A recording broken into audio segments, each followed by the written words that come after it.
Hey, hey, hey! Welcome to A Place to Yap, where big feelings meet even bigger opinions. I'm your girl Taj. This is your weekly permission slip to speak your truth, feel all the feels, and grow through what you go through. Now let's yap. This week on A Place to Yap, we're holding space for the quiet moments, the messy truths, and the reality that grief isn't something you just get over. It's something you have to learn to live with.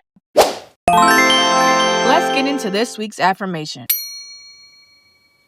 I can hold sadness and hope at the same time. My grief does not make me weak. It shows that I dared to care.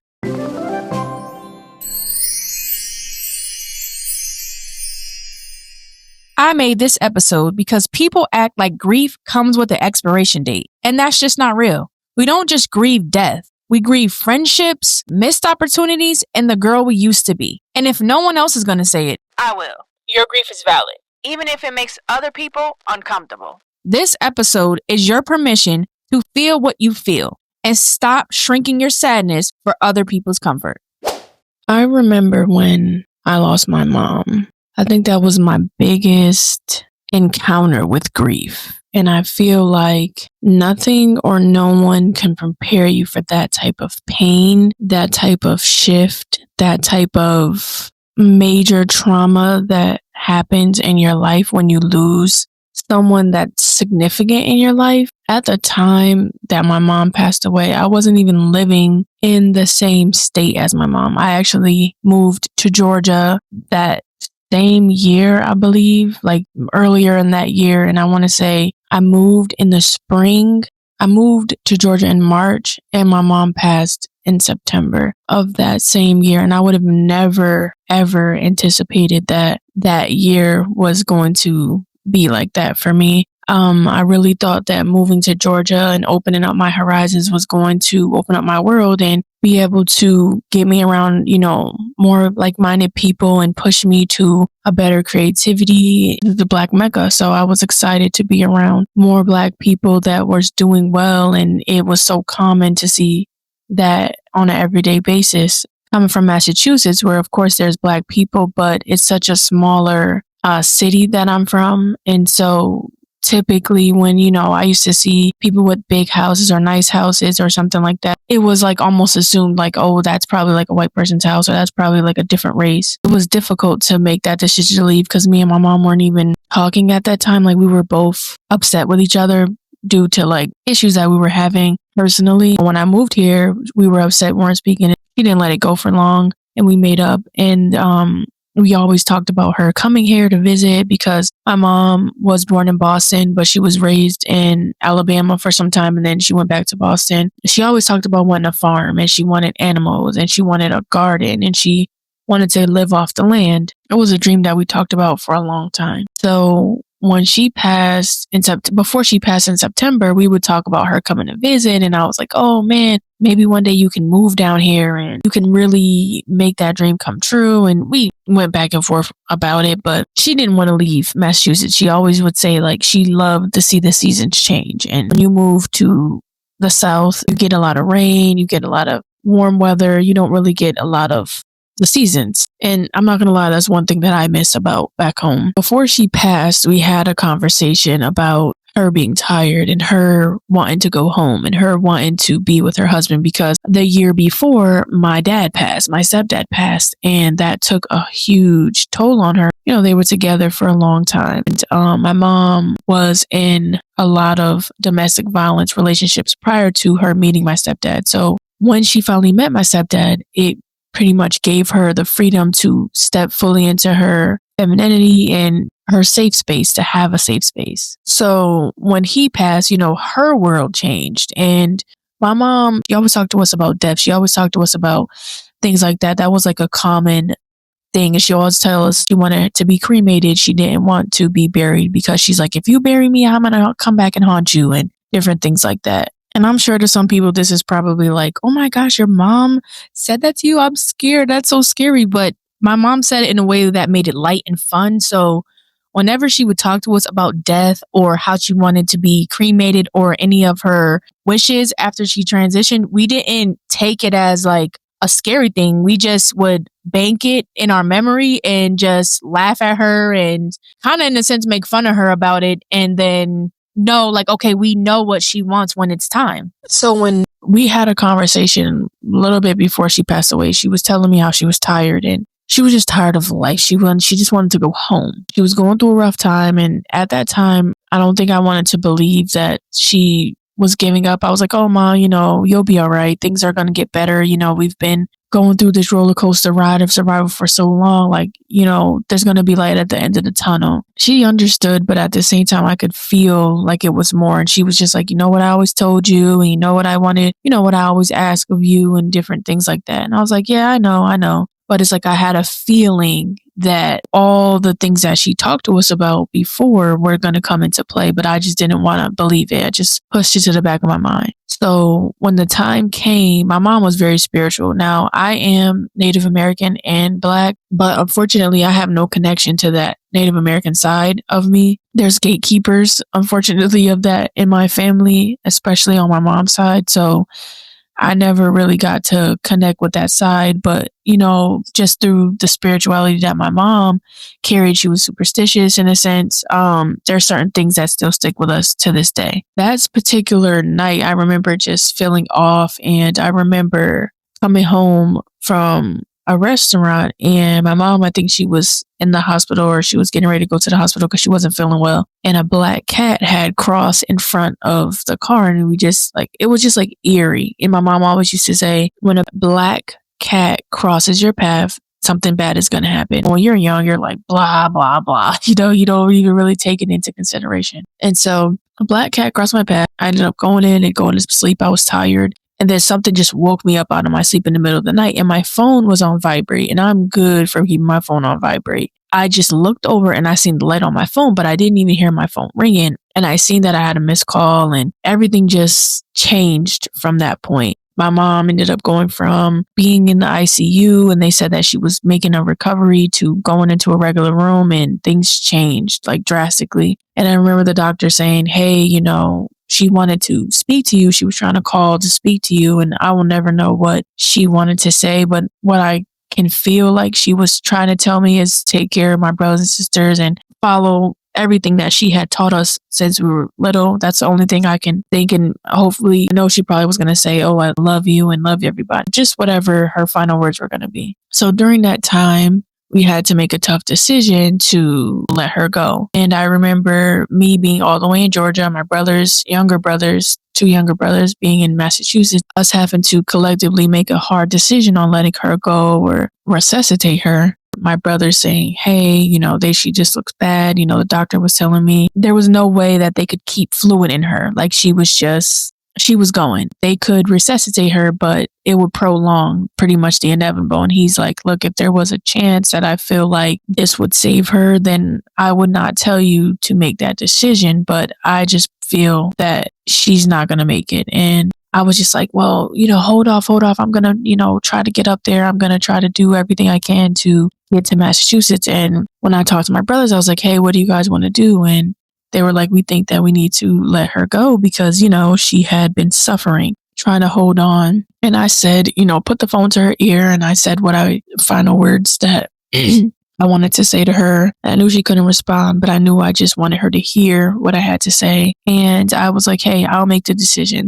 I'll take it. I'll eat that. I will let everybody know that I made the decision to let her go, because at the end of the day, I know what we had already talked about. I know the feeling that I had. I know what she said. I didn't want her to suffer because she already lived a hard life. And at the end of the day, I'm not physically there to see her to make a decision, but they were there, and, it was bad. That broke something in me, because it's like you never are prepared to lose your mom, really, at any age. You want your mom to grow old with you, and when they get older, you're like, okay, I want my mom to live forever and ever. But in reality, no one does. In your mind and in your spirit and your heart, they do, but not in the physical form. I want to say I didn't even make it out of Atlanta before she had already passed away.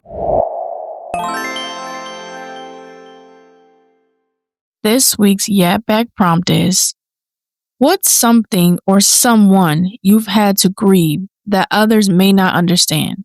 What did that loss teach you about yourself? DM me or tag me at A Place to Yap on Instagram or shoot me an email. I would love to hear your responses. Now let's get back into the yap. That moment, I changed. Like when she died, a part of me did as well. I didn't know how I was going to recover from that. I didn't know. I felt sick to my stomach. I felt like nothing prepared me for that. And I had losses previous. My stepfather, one of my coworkers I was really close to, my older brother. Like I've had a lot of losses, uncles, aunts. Like I've had a lot.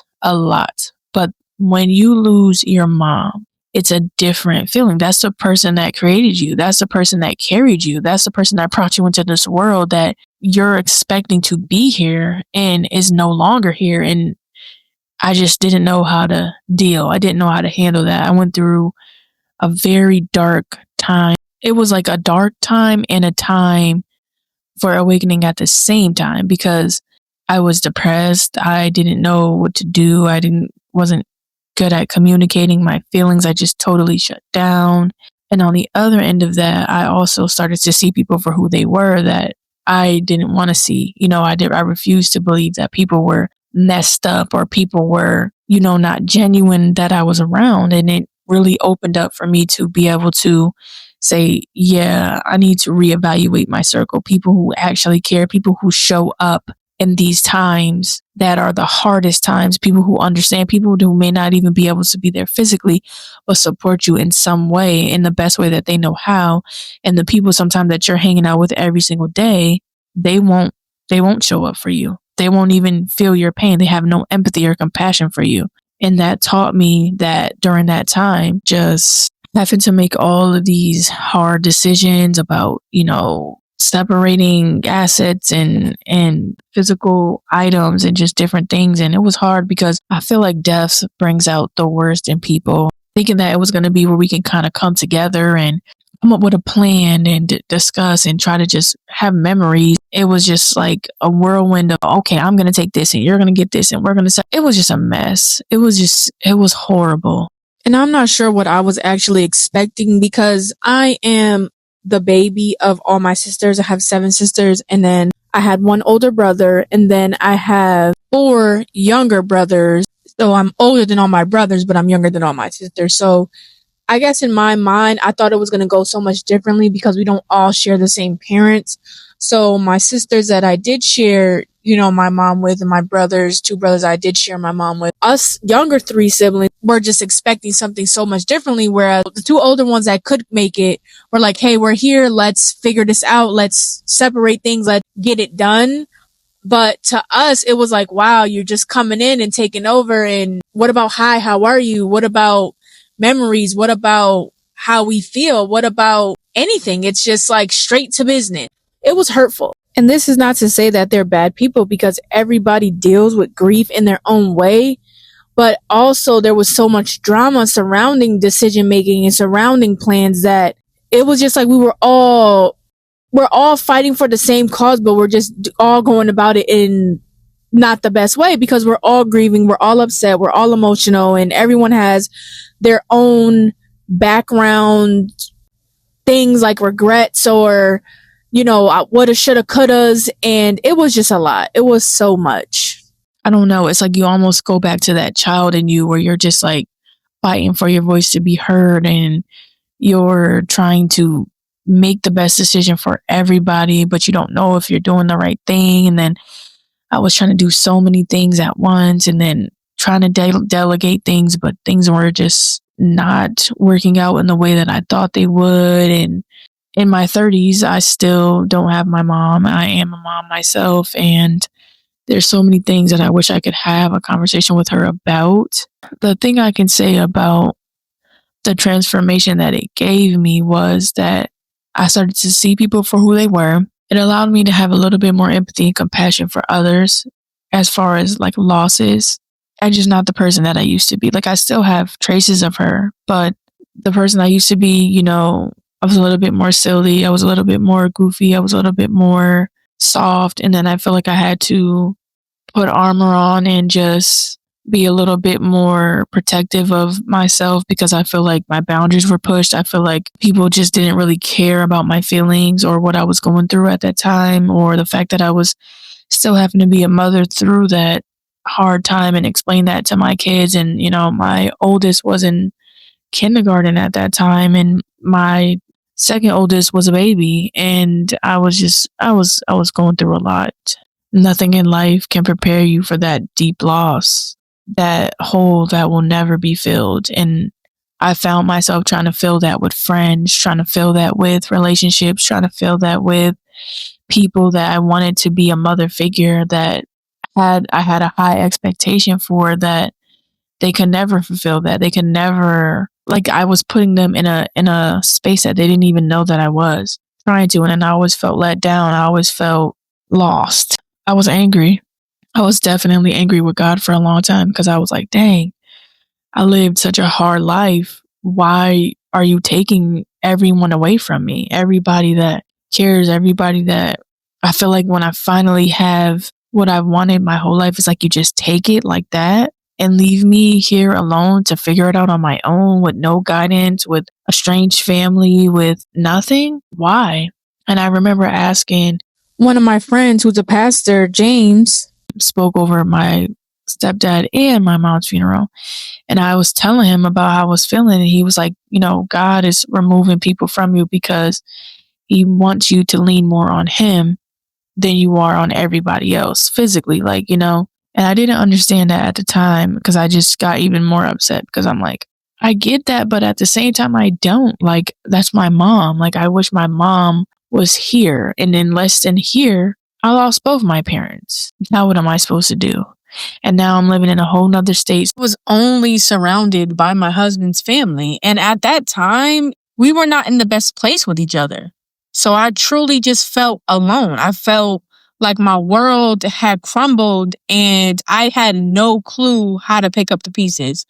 I had no clue how to move on. I was young. I believe at that time, and like my memory is horrible because I can't even I remember the day she passed away, but in between was such a blur from everything, certain moments that I experienced. I mean, I was in my 20s. Like, I feel like I was so young and she was gone. It just changed me. It changed how I viewed things. I had a very I still have a low tolerance people. I also am a little bit disassociated from my emotions. I'll cry, but I felt like crying made me weak. So I wouldn't cry a lot. I would cry behind closed doors, or maybe when I heard a certain song or seen a certain thing, I would cry because that was my way to release. I didn't want my kids to see me cry. I didn't want my husband to see me cry. Now I feel like it's such a freeing thing to cry because I'm like, what am I holding back all this emotion for? I'm not teaching my kids or anyone else that to let go of their emotions. I'm training them to store it all up and build it all up. I love hearing you guys yap back.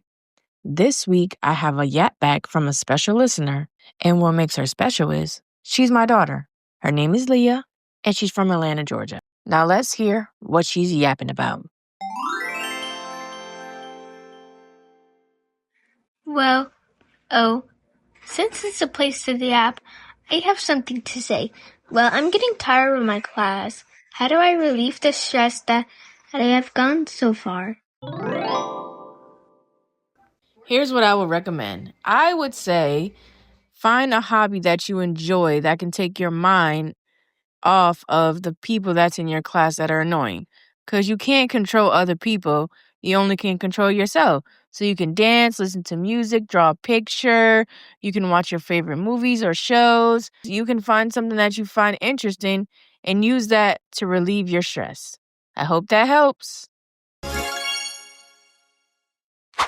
And then even my friendships changed. Like, that was another huge transformation. That was another huge grief because no one prepares you for the grief of friendship. When you have to lose friends, when you think that you reached a certain level in your friendship and then that changes, it seems like out of nowhere. And then you're stuck with, wow, I didn't know that I wasn't going to be speaking to this person every day, or I wasn't going to be it's almost like a death. It's almost like when I lost my mom, and I can't call her. I can't hear her voice. I can't have a conversation with her. And I felt like that's how it was with one of my friends. It's like, okay, I can't call her when I'm upset. I can't call her. I can't, and she was going through her own things in life, and, she distanced herself from me. And at first I blamed myself, and I thought I did something wrong. And I was always trying to take accountability for something I didn't do. Like, oh, well, maybe I made her upset, or did I do something? Did I say something? Or what did I do? Like, I immediately took blame for that situation. And then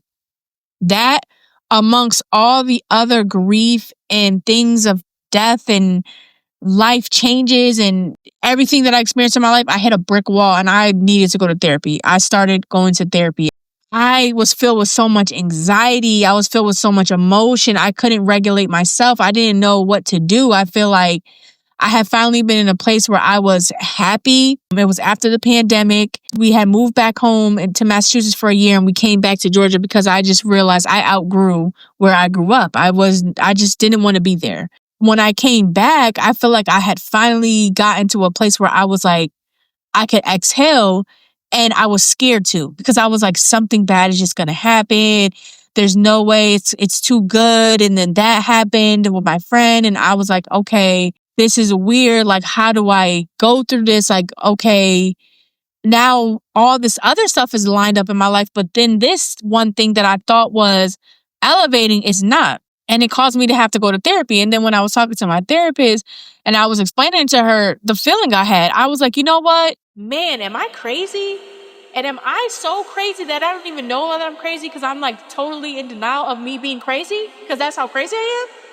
And she busted out laughing. But I was so serious because I was like, damn, I feel like I'm losing all these people around me. I feel like death took, people that I loved and cared for. And then I feel like after those people were gone, I feel like I lost relationships with me and my siblings, almost like spread apart like shattered glass. And then friendships, one of my really close friendships had just felt like that shattered like glass. And I was just like, what is going on? I'm fallen in a pit and I can't get out. I don't even know what to do. Like, I have nothing to hold on to. I'm just falling. Maybe it's me and I'm just delusional and I'm thinking that it's other people, and it's not them. It's me. I'm messed up in the damn head. Like, and I'm so messed up in the head. I don't even know I'm messed up in the head because that's how messed up I am. She had to break it down and tell me, like, the fact that you can even acknowledge that that's a possibility, you're not messed up in your head. So she validated me. She validated a lot of the things that I was feeling, childhood experiences, adult experiences. She validated me. Even though other people that I loved and cared about, especially my husband, had validated me, but it came different from somebody that couldn't be biased because she doesn't even know me. So she could have easily been like, girl, yeah, you are nuts, but I'm going to help you figure it out. But she let me know, like, no, girl, like, you just have experienced a lot of trauma.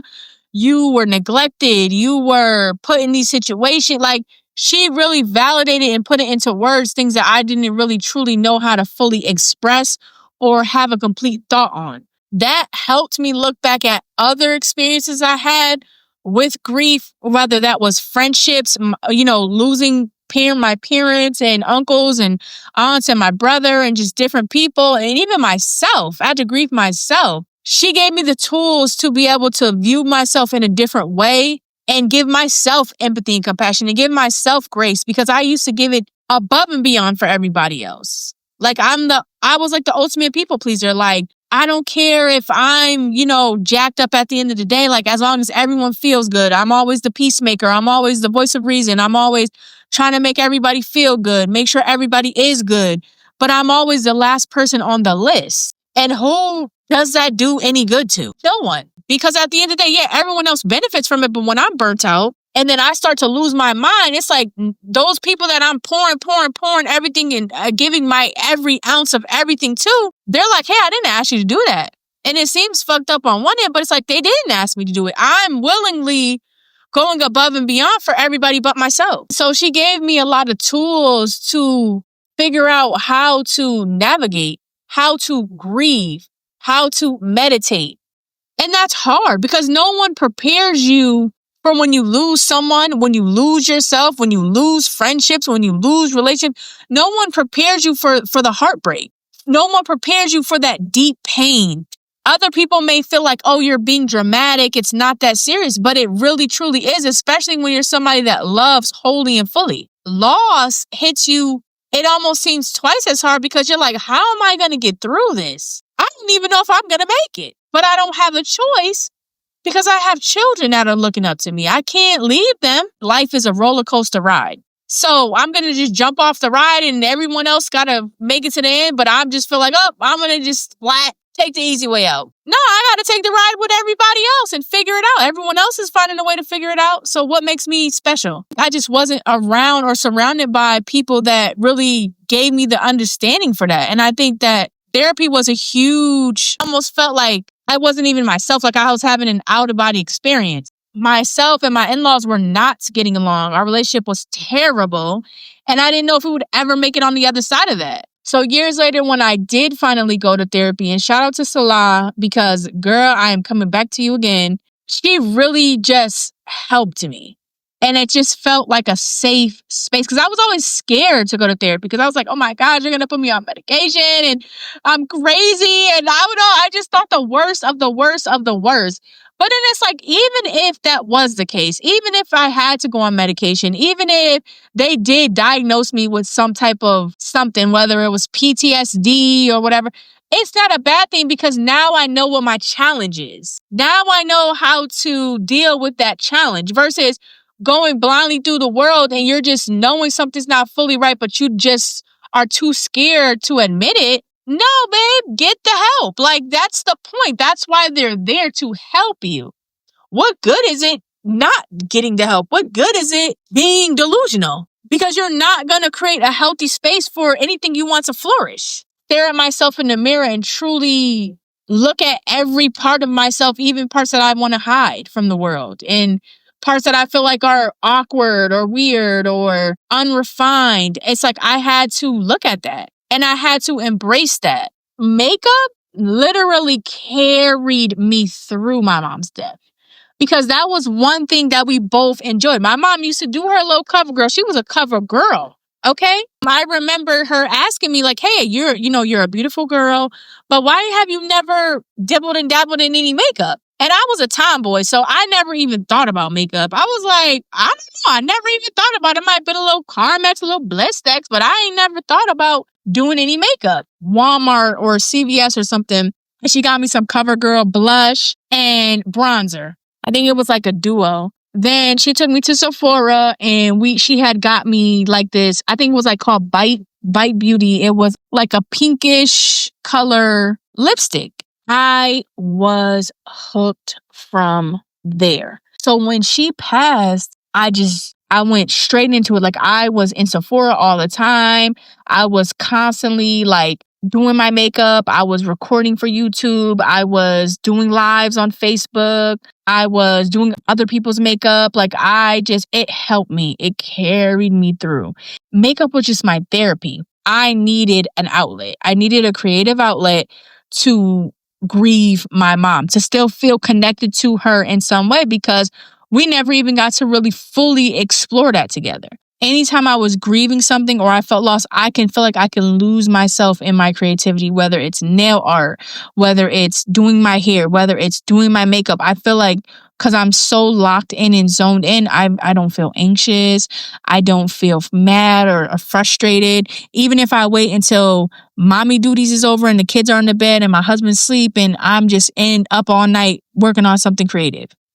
Even now with the podcast, that's another creative thing that I love editing. I'm like, you know what? Instead of me shying away or shutting up because people are saying that I talk too much, why don't I just talk? Why don't I just talk like I'm talking to one of my friends? Like I'm talking on the phone to one of my girlfriends for 3, 4, 5 hours. We're having a good old yap session and I'm just saying whatever I want to say. And we're just going through different things and different cycles and talking about different things and coming to different revelations. Why don't I just do that with my podcast? This is another creative outlet that's helping me through another transition in my life. Also have to grieve losing everything because that's been the last 3 years of my life. I have lost places. I have vehicles have broke down left and right. I've had to keep moving my kids. Currently now I'm back in my in-laws' home, and we're obviously if I'm back there, we have a better relationship. But it's like truly being humbled. Like, I feel like these last 3 years, I have been absolutely humbled. And I feel like when I finally felt like I had my 2 feet on the ground, my husband lost his job, and it was just a ripple effect from there, because I was a stay-at-home mom. I'm still a stay-at-home mom. Because with us having 4 kids, we don't have a tribe of people that I can call and be like, hey, can you pick them up? Or hey, can you do this? And hey, can you do that? Everyone works. And whatever free time they do have, they try to help. But at the end of the day, it's my responsibility. And I've learned that since I've been down here. It's like I'm in a whole new place where I'm just now meeting people, but I don't trust everyone with my kids. And at the end of the day, they don't know a lot of people, and they don't trust a lot of people because they don't know them. They're stranger danger kids. So at the end of the day, it's like they solely, my mom, my dad, and then occasionally grandma, uncles, aunt, whatever the case may be, their older brother, like that's what they're used to being around. As much as I want to go out and get a traditional job, I can't, because I have to think about them first, because my husband's job doesn't allow him to get as much freedom and stuff like that. So I'll do like these little apps on the side to like make, extra money and stuff like that. So I'll have a couple hustles going. Every time my life shifts, it's like God gives me a new creative path to go down to inspire someone else. And hey, even if I'm not a number one podcast or whatever the case may be, it doesn't matter, because it's about what I'm leaving for my kids. It's about the footprints I'm leaving for them. It's about my mom literally tried and did everything. Like it didn't matter if only one person was watching her or 100 or 1 million or whatever. She did it anyway. And that's what I want. And I hope I can inspire people to do. And just no matter what life throws at you, how many grief-stricken experiences, no matter how many unexpected things happen, like we just have to dust ourselves off and get up and try it again. Life is just going to come at you fast. It's going to come at you hard. And we just have to continue to get up and stand up and get help when you need to get help. And it's okay to acknowledge that you're not always going to be strong. It's okay to acknowledge that you're sad right now. You're upset. You're hurt. You've had a major loss. You're not going to be the same person. You may be more frustrated. You may be more sensitive. You may be all these things. And it's okay to acknowledge it. And if the people around you cannot accept that that's the space that you are in your life, then those are not your people.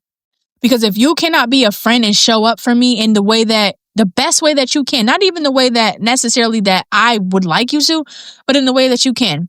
I had a person I thought was a friend. We was always hanging out. She was at my house. We were always hanging out outside of work and everything like that. And I will never forget, it was my mom's funeral. And she texted me 30 minutes before and said, hey, I'm not going to be able to make it. I have a previous engagement. Now, prior to this backstory, we had a little altercation at a bar with her boyfriend and my boyfriend, who's now my husband at the time.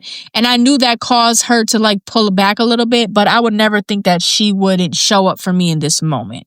When I said, well, why would you text me 30 minutes before telling me that you can't make it? She said, oh, I have to babysit. And I think that's the part that pissed me off the most, was like, I guess in my thing, it's like, you're babysitting. Why wouldn't you tell me earlier in the day or whatever the case may be? Why are you texting somebody 30 minutes before their mother's funeral saying, hey, I can't come because I'm babysitting? Do you think I care that you're babysitting and I'm about to go to her memorial service? No, I don't care what anybody says. I didn't give a shit. And to be honest, I cussed her ass out because I already knew it was something underlying, and she used that as an excuse, and then not be able to show up for me or say, hey, even I can come later. I can hold space for you. I can do something. You just didn't even give a shit. You're not a friend to me. Like, you're nothing to me, because if you were, you would have been more considerate of what I was going through at that time. Even though you couldn't show up, it was how I feel like you handled the situation. It was how I feel like you did it, and you just didn't give a shit about what I was going through. But then I had another friend who doesn't even go to funerals, but guess where she was after the funeral was over? Right by my side at the repast, because she showed up in the way that she knew she could show up. And she didn't text me 30 minutes before saying, hey, I can't come because of some bullshit ass excuse. So you didn't show up at all. And then you felt like you weren't wrong in how you handled the situation when you were.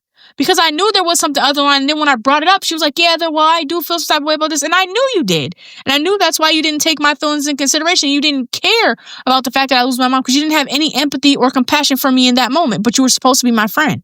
And I was riled up on that one because grief, baby. It just teaches you a lot about people. It teaches you about people showing that there was a person that it's funny that we couldn't stand each other beforehand. And then it's actually my husband's family member. But even she put her feeling to the side and even reached out to me to say, hey, I'm so sorry for your loss. And we didn't even like each other at that time. So if somebody who was formerly an enemy can have enough empathy and compassion in a moment where I lost my mom, how the hell can my own friend not? Somebody that I considered a friend not have that? It just shows like there's so many peaks and valleys and dips, and you're just going through life, and sometimes you feel like you're literally like in a washing machine. Like it feels like you're in a washing machine and it's like on the extra fucking spin cycle because you're like, what is going on? I don't even know. But it's a lot of lessons. It's a lot of lessons when you get through the pain and you can see a lot clearer. It's so many lessons that you can learn. And I'm just thankful for the gifts that God gave me to be creative, because creativity has truly, truly helped me in my deepest, darkest moments.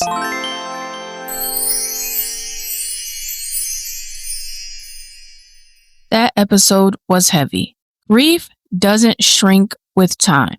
It grows with us.